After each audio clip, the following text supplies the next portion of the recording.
Greetings. So today we're going to be going over what to do after you have a good level set up.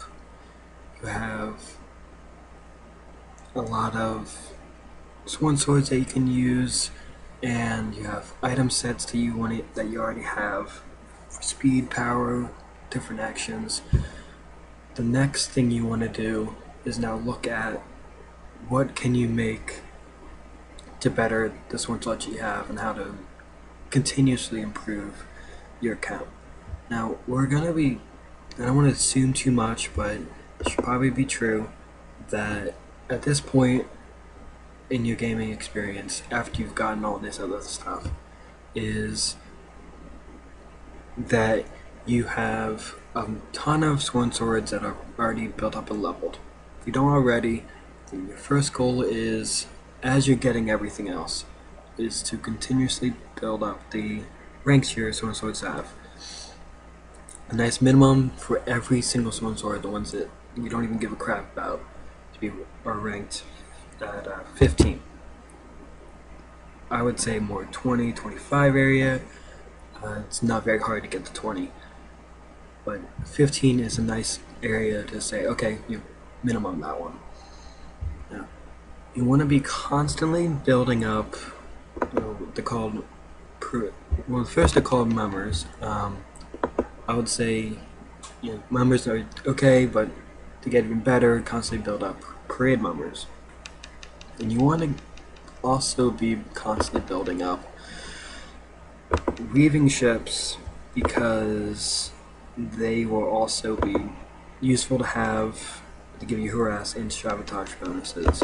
You also want to be constantly building up warhammers to help you with fight. Now, the next step will be you're going to be doing a bunch of adventures for these items, but you want to have at least a good third of your sworn sword set up to have sabotage defense with tunics. Now I'm going to put some links under this, which will have each item I'm going to say to get. You also want to have 30% of your sworn swords having ice axes. They will give you a harass attack bonus. You also want halberds. They give you a nice battle bonus. You want to have 30% of your sworn swords to have. Sorry, I'm looking back at my list. Then the new Sabo daggers from the Bravos adventures. These are legendary. They're gonna be harder to get, but you're doing these adventures anyway.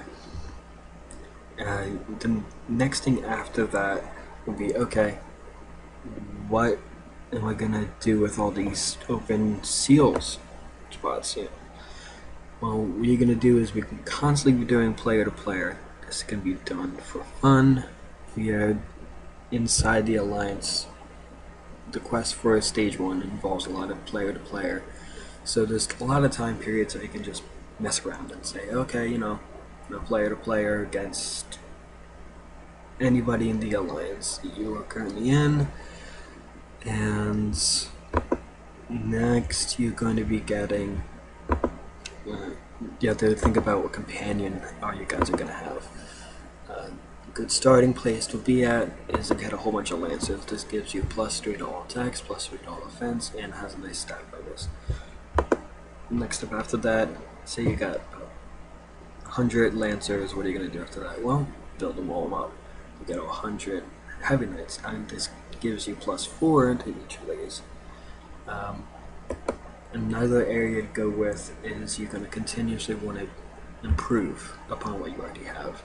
The cavalry, not a bad thing to have, and the last step would be a whole bunch of cavalry commanders. Now, that's will take a long time to build up, so focus right now on just constantly building up lancers and then moving up to heavy knights.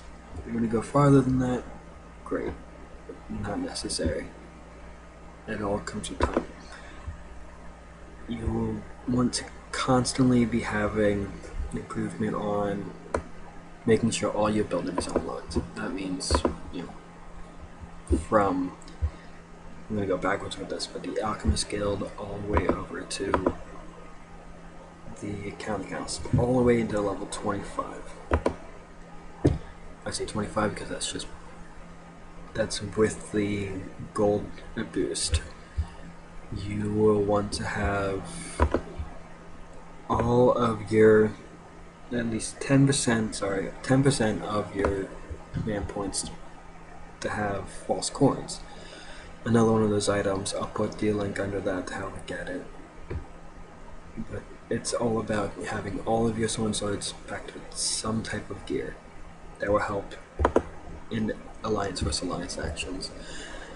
This was Lloyd 10. Thank you for your time.